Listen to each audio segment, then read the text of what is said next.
चलिए,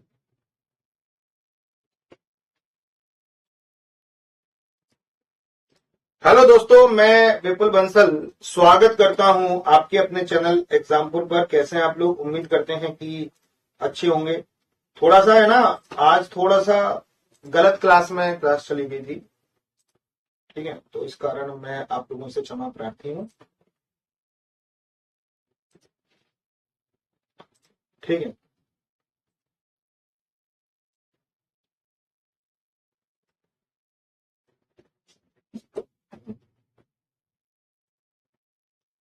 तो सभी लोग आ जाइएगा। एक बार मैं आप लोगों से क्षमा प्रार्थी हूं कि हमारी क्लास जो है वो गलत क्लास में चली गई थी।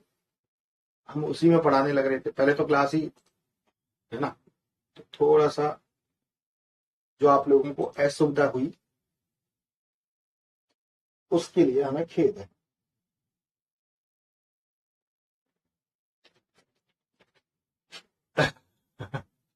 चलिए, वो रणभूमि पे बैच में चले गया था और जो रणभूमि बैच के साथ और कॉम्बिनेशन है उनमें चला गया था, तो गलत क्लास में चला गया था, ठीक है। अब मेरे प्यारे साथियों, मैं बहुत बहुत क्षमा प्रार्थी हूं कि आप लोगों को थोड़ा सा कष्ट सहना पड़ा, ठीक है। फिर भी कोई दिक्कत की बात नहीं है, लास्ट चैप्टर ही है। अब ध्यान से सुनना, बिल्कुल ध्यान से सुनना। पिछली क्लास में पिछली क्लास में मैंने आपको एक फॉर्मूले बताए और ये फॉर्मूले आपको याद होने चाहिए, और उम्मीद है कि आपको ये फॉर्मूले याद हो गए होंगे, ठीक है। ये फॉर्मूले याद हो गए होंगे,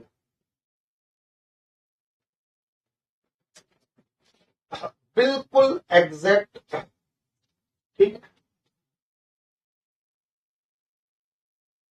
याद कर लेना बहुत है। ये घन के फॉर्मूले हैं, ये घनाभ का फॉर्मूला है, ये बेलन के फॉर्मूले, ये शंकु का फॉर्मूला, ये गोला का फॉर्मूला, ये अर्धगोला का फॉर्मूला, ठीक है बाबू। अब मैं आपको इन पे आधारित क्वेश्चन करा रहा हूं, बिल्कुल प्यार से सुनना। पहला क्वेश्चन आपकी स्क्रीन पर ये रहा। 2 मीटर भुजा वाले घन का कुल पृष्ठीय क्षेत्रफल क्या होगा? घन घन का कुल पृष्ठीय क्षेत्रफल का फॉर्मूला होता है, घन के कुल पृष्ठीय क्षेत्रफल का फॉर्मूला होता है 6a²। भुजा कितनी है? 2, 2 का स्क्वायर कितना हो गया? 4, तो कितना हो जाएगा? 24 मीटर स्क्वायर, 24 मीटर स्क्वायर कुल पृष्ठीय क्षेत्रफल का। और इसके अलावा मैं और भी बता देता हूं, आयतन होता है भुजा का क्यूब, वक्र पृष्ठ होता है 4a², वक्र पृष्ठ का क्षेत्रफल 4a², और आपका जो विकर्ण रहता है इसमें √3a। अगर मैं घन की बात करूं तो उसने तो कुल पृष्ठीय क्षेत्रफल पूछा, 20 सेंटीमीटर लंबे कोर मतलब भुजा,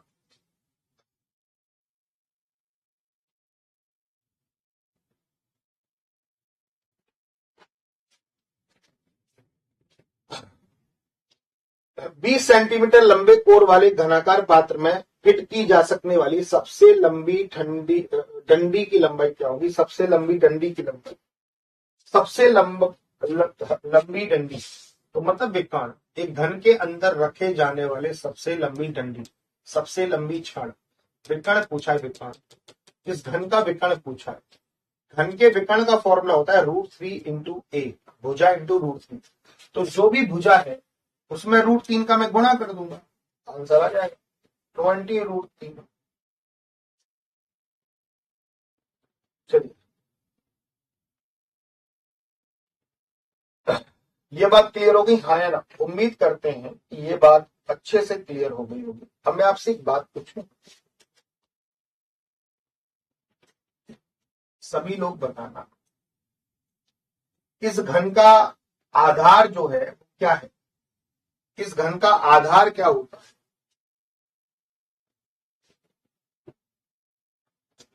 आधार क्या होता है, कोई बताएगा? आधार कोई भी बताओ, आधार क्या होता है, कोई भी बताओ। आधार क्या होता है, कोई भी बताओ। वर्ग होता है, वर्ग।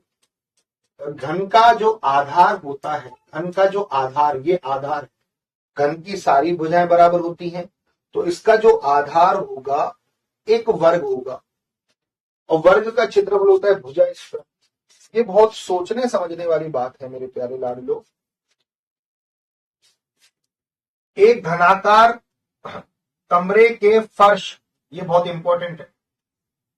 फर्श का मतलब केवल ये जमीन की बात हो रही है, ये ना इधर की, ना उधर की, ना पीछे की, ना आगे की, ना ऊपर की, जमीन।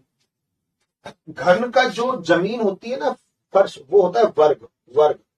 तो वर्ग का क्षेत्रफल दे रखा है 192, वर्ग का क्षेत्रफल। तो मतलब ये ए स्क्वायर की वैल्यू है, ए स्क्वायर की वैल्यू है 192। क्या आप ए की वैल्यू निकाल सकते हो? हाँ, अंडर रूट निकालना है इसका। तो मैं इसको लिख सकता हूं 64 गुणा 3,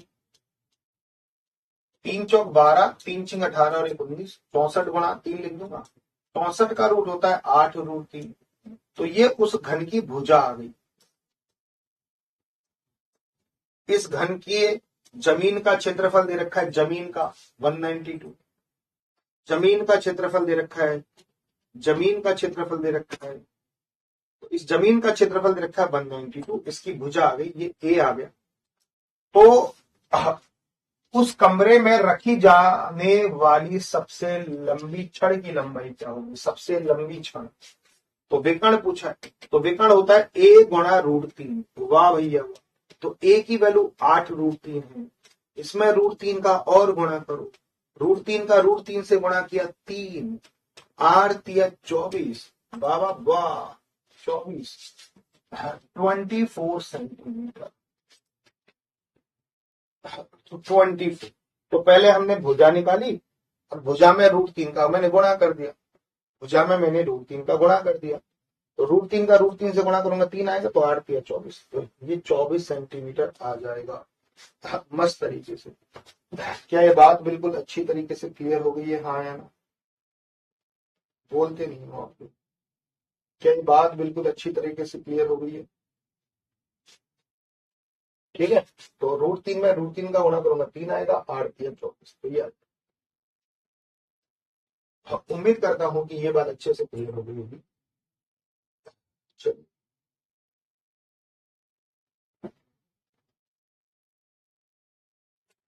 ठीक है, एक और तरीका बता रहा हूं डायरेक्ट, एक और तरीका, एक और तरीका बता, एक और तरीका सुनना।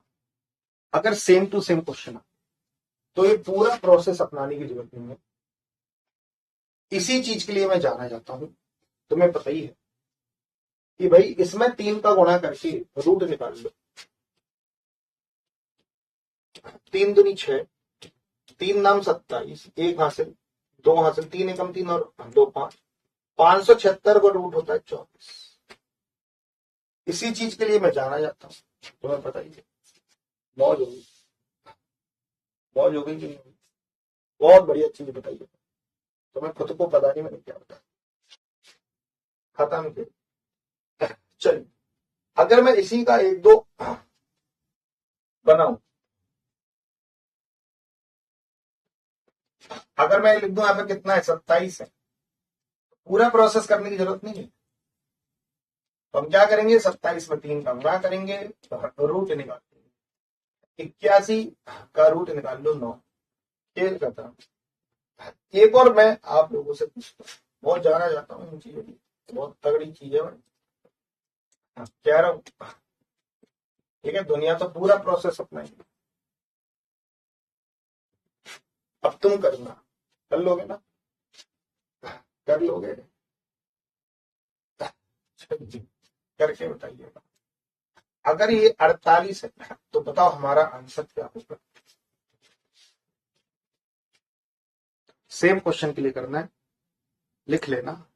आप नोट्स बना रहे हो, अच्छा नोट्स नहीं बना रहे हो तो एक 10 रुपए वाली कॉपी बनाया करो, जिसमें ये चीजें बताया तू, ऐसे क्वेश्चन को लिख लिया करो।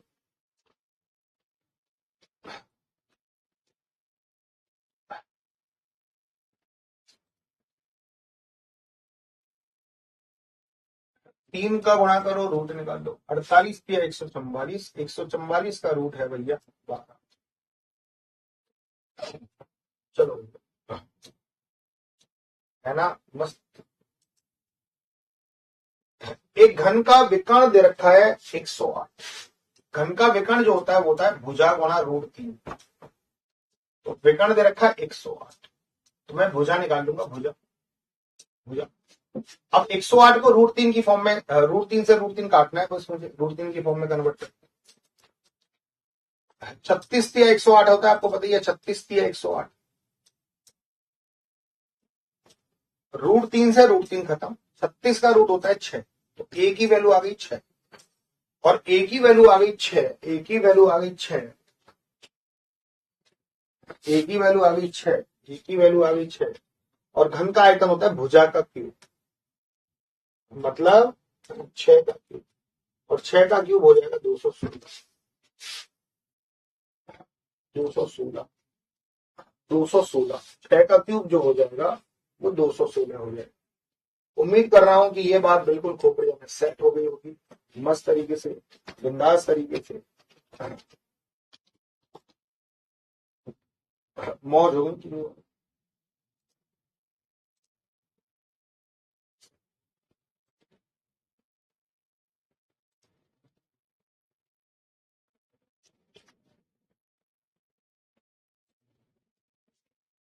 ठीक है बाबू, और बढ़िया मिल गया होगा 6 का क्यूब 216। आनंद आ गया, बोलते नहीं हो।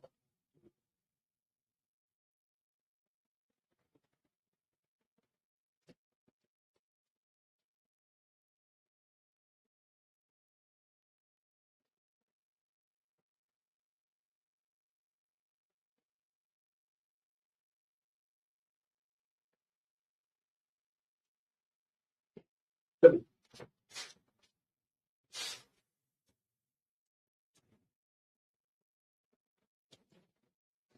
एक घन का कुल पृष्ठीय क्षेत्रफल ज्ञात करो जिसका आयतन 64 सेंटीमीटर क्यूब। आयतन होता है भुजा का क्यूब, तो ए का क्यूब दे रखा है 64, तो ए की वैल्यू है 4।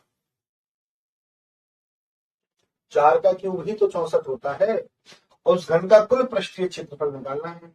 कुल पृष्ठीय क्षेत्रफल का फॉर्मूला होता है 6a स्क्वायर, तो 4 का स्क्वायर, 4 का स्क्वायर 16, 16 छक्की 96। फॉर्मूले पता होने चाहिए, बहुत इजी चैप्टर है ये, 3D टफ चैप्टर नहीं है।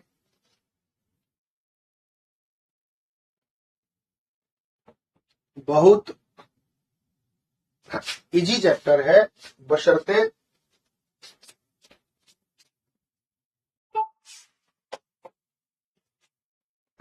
आपको फॉर्मूला याद होना चाहिए। अब ये पता है ये क्या दे रखा है, ये दे रखा है आपका घनाभ। कैसे पता चला? लंबाई अलग, चौड़ाई अलग, ऊंचाई अलग। लंबाई यदि किसी की लंबाई 30 है, चौड़ाई 20 है, तो ऊंचाई 40 है, तो इसका मतलब घनाभ है। चारों दीवारों का क्षेत्रफल ज्ञात कीजिए। चारों दीवारों को बोलते हो 1, 2, 3 और 4 वक्र पृष्ठ। वक्र पृष्ठ का फॉर्मूला होता है 2HL+B। ये घनाभ के वक्र पृष्ठ का फॉर्मूला दिखा देता हूं लंगूरो। ये रहा वक्र पृष्ठ, तो घनाभ के वक्र पृष्ठ का फॉर्मूला ये रहा। घनाभ के वक्र पृष्ठ का फॉर्मूला ये रहा 2HL+B, 2HL+B, 2HL+B, 2HL+B। तो ऊंचाई कितनी है बाबा? 40 है। लंबाई और चौड़ाई को जोड़ू, लंबाई और चौड़ाई को जोड़ू, 20 और 20 कितना हो गया? 50। 40 दूनी कितना हो गया? 80। 80 गुणा 50, 5 अट्ठे 40, 4000, 4000।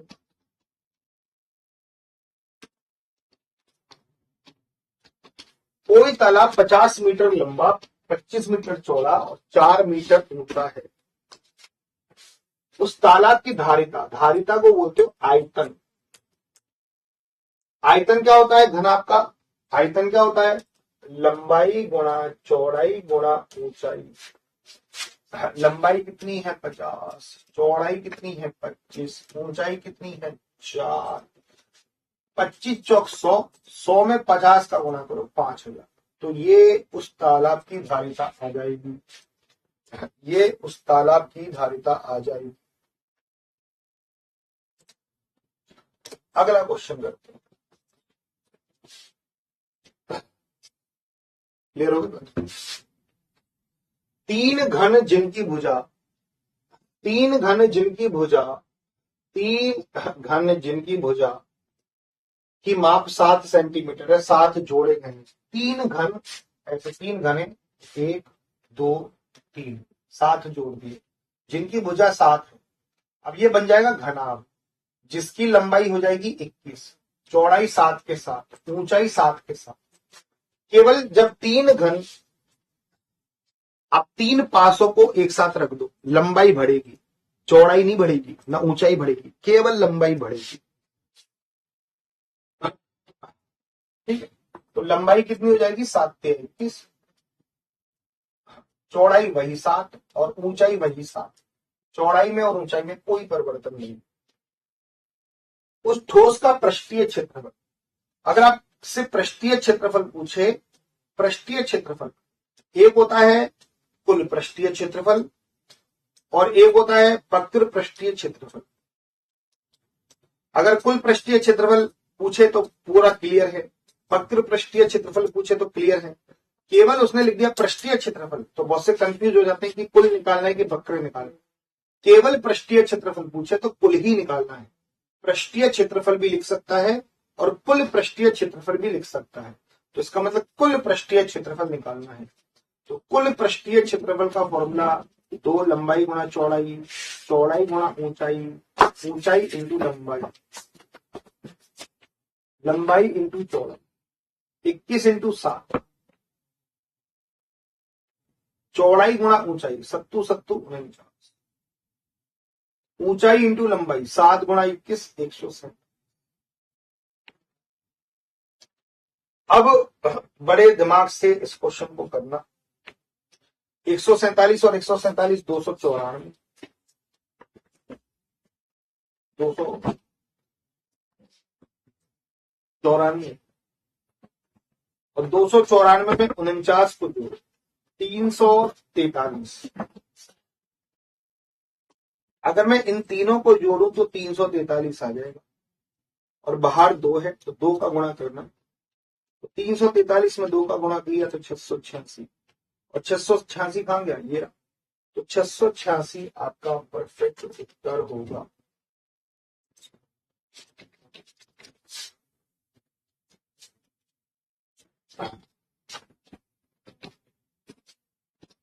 गुरुजी 3D कितने दिन में समाप्त हो जाएगा?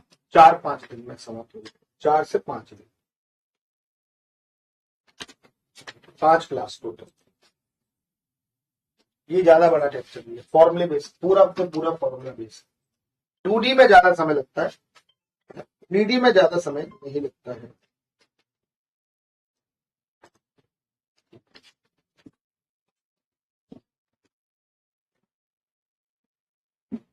क्या ये बात बिल्कुल पल्ले पड़ गई?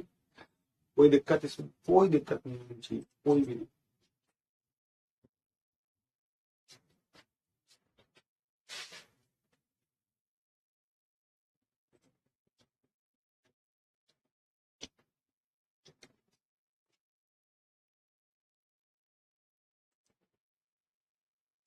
चलो इस पे आधारित एक और क्वेश्चन करा।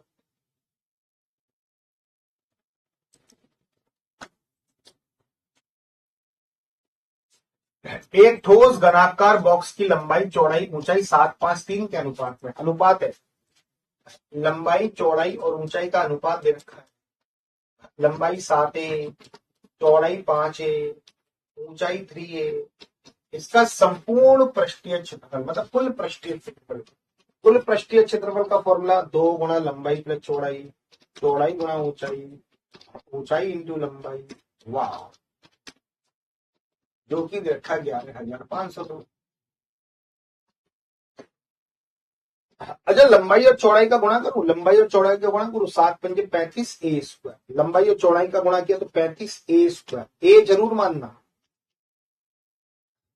चौड़ाई ऊंचाई का गुणा करो, 5 का 3 से गुणा करो, 15 A²। वाओ। और ऊंचाई इंटू लंबाई का गुणा करो, ऊंचाई इंटू लंबाई का गुणा करो, 7×21 A²। जो कि रखा 11,502। 35 और 15 50 और 21 71 A² गुणा 2 बराबर 11,502। 2×5 = 10, 1×2=14, 1×2=10, 2×1=2। 57 51 में 71 का भाग दो। अगर मैं 57 51 में 71 का भाग दूंगा,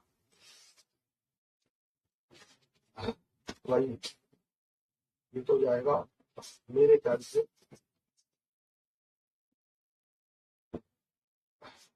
81 बार जाएगा, 81 बार। 8 7 56, 8 और 1, 81 बार जाएगा, 81 बार जाएगा। तो A² बराबर 81 हो गया। ए की वैल्यू बनी 9। इसकी चौड़ाई क्या, ये रही चौड़ाई 9×5 = 45। हो 45। इस क्वेश्चन को मैं तुरंत भी कर सकता हूं, एक झटके में भी कर सकता हूं कि उसकी चौड़ाई पूछिए। अब इनमें से 5 का मल्टीपल कौन सा ऑप्शन है? चौड़ाई 5 है ना, लंबाई चौड़ाई ऊंचाई, लंबाई चौड़ाई ऊंचाई। अब बताओ इनमें से 5 का मल्टीपल कौन सा है? 5 का मल्टीपल कौन सा ऑप्शन है? जल्दी से मुझे देख के बताओ कि इनमें से 5 का मल्टीपल कौन सा ऑप्शन है?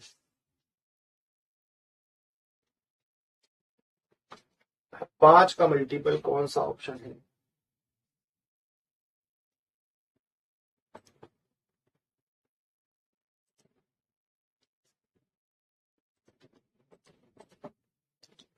यही तो है मल्टीपल से, लेकिन काम नहीं चलता है। ये तो जुगाड़ू तकनीक है, ये तो जुगाड़ बैठ गया। अगर मान लो 5 का मल्टीपल और कोई ऑप्शन होता तो धर के धरे रह जाते।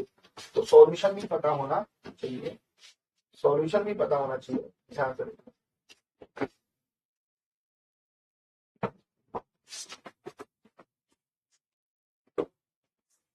क्लियर होगी बात, क्लियर होगी बात।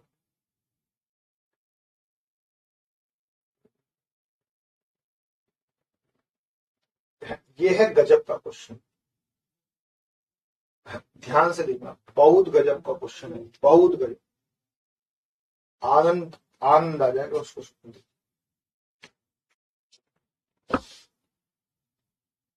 नल और टंकी टॉपिक में, नल और टंकी भी कराऊंगा, काय टेंशन ले रहा है तू? हमें भी पता है नल और टंकी रह गया है, तो नल और टंकी तो मुझे करानी ही पता। मतलब एक दो छोटे मोटे टॉपिक रह गए, टेंशन नहीं लेने का, टेंशन देने का। इसके बाद मैं कराऊंगा छोटे मोटे टॉपिक जिन पे कभी क्वेश्चन बहुत रेयर केस में आते हैं एग्जाम में, बहुत रेयर केस में। अब मैं बता देता हूं, छोटी सी मैं बात बताता हूं कि जो परिवर्तन वाले हैं उनका तो कोर्स खत्म हो जाएगा।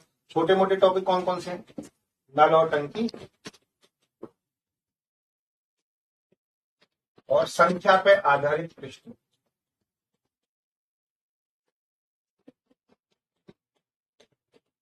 इन पे कभी रेयर केस में क्वेश्चन बनता है एग्जाम में, जैसे 6-7 साल तक पूछा नहीं जाता, ज्यादातर समय और कार्य में से आता है। तो अब मुझे नल और टंकी संख्या पर आधारित प्रश्न बनाना है। जितने भी है परिवर्तन, शिकारी, जो भी है मंजिल, जो भी है, इनमें मुझे नल और टंकी संख्याओं पर आधारित ये कराना है मस्त तरीके से। ठीक है बाबू, आगे के आगामी के 2 चैप्टर ये होंगे, 2 दिन का ये और 2 दिन का ये। ठीक है बाबू, चलिए फिर केवल और केवल शिकारी बैच का बचेगा, केवल और केवल शिकारी बैच। उसमें मैं कराऊंगा एलजेब्रा, ट्रिग्नो और ज्योमेट्री। तो शिकारियों ये पूरा एडवांस का पार्ट केवल शिकारी बैच में होगा।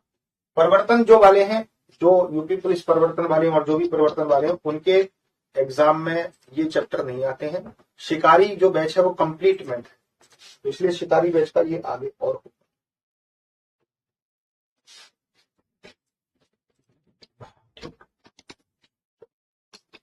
अब इस क्वेश्चन में दिमाग डीआई चैप्टर भी करवा दूंगा। हाँ डीआई करवा दूंगा, लेकिन डीआई आएगा नहीं क्योंकि क्वेश्चन ऑफ नंबर कम हो गए आपके एग्जाम में। यूपी पुलिस में 19 क्वेश्चन आते हैं, दिल्ली पुलिस में 15 क्वेश्चन आते हैं, एसएससी जीडी में 20 क्वेश्चन आते हैं। किसी में भी डीआई नहीं आएगा। डीआई तब आता था जब आपके 25 क्वेश्चन 30 क्वेश्चन पूछे जाते थे, 50 क्वेश्चन पूछे जाते थे, लेकिन फिर भी मैं डीआई करवा लूँ आपके जो होगा, तसल्ली की, टेंशन मत लो। डीआई की मैं वीडियो डलवा दूंगा अच्छी खासी ना, डीआई की वो वीडियो देख लीजिए, लेकिन आएंगे नहीं क्योंकि नंबर ऑफ क्वेश्चंस कम हो गए। नंबर ऑफ क्वेश्चन ज्यादा होते हैं तब डीआई आता है, कम में नहीं आता। एक घनाभ के 3 पृष्ठों के पृष्ठीय क्षेत्रफल 5, 16 और 20 है। अच्छा 5 क्या है, कोई बताएगा 5 क्या चीज है? कोई भी बताओ, ये 5 क्या चीज है? अच्छा ये लंबाई गुणा चौड़ाई है, ये लंबाई गुणा चौड़ाई है।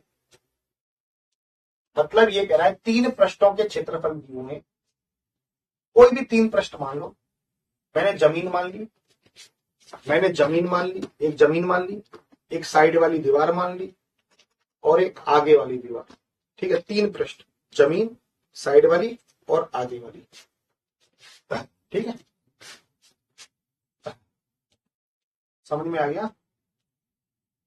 तो 3, ये एक तो ये जमीन जो दिख रही है ना आपको, जमीन, इस जमीन, ये लंबाई होती है, चौड़ाई होती है, ये ऊंचाई होती है।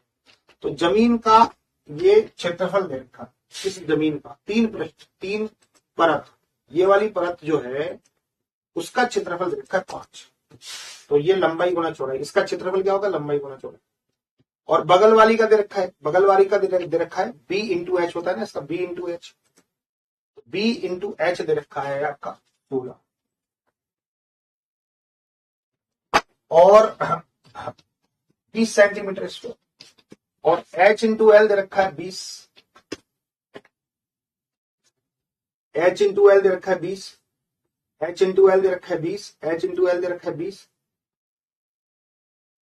अब आयतन पूछा है, आयतन क्या होता है? लंबाई गुणा चौड़ाई गुणा ऊंचाई, यही तो आयतन होता है, लंबाई गुणा चौड़ाई। अच्छा इन सब का गुणा कर लेते, इन सब का गुणा करो। एल 2 बार है, बी 2 बार है, एच 2 बार है, तो ये बनेगा L square, B square, H square.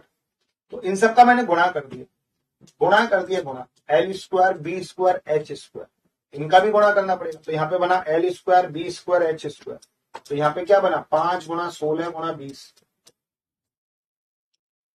अब मैं इसको लिख सकता हूं एल बी एच का होल स्क्वायर, स्क्वायर हटाओ, यहाँ पे रूट लगा दो, तो बस लंबाई गुणा चौड़ाई गुणा ऊंचाई आ गया।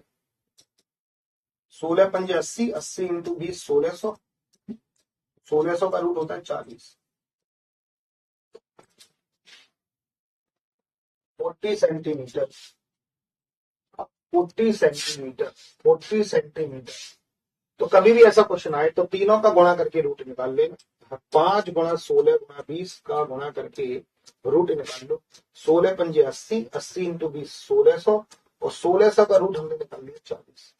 तो ये आयतन आ जाएगा, क्या आ जाएगा बाबा? आयतन आ जाएगा, आयतन। अब ध्यान से देखना,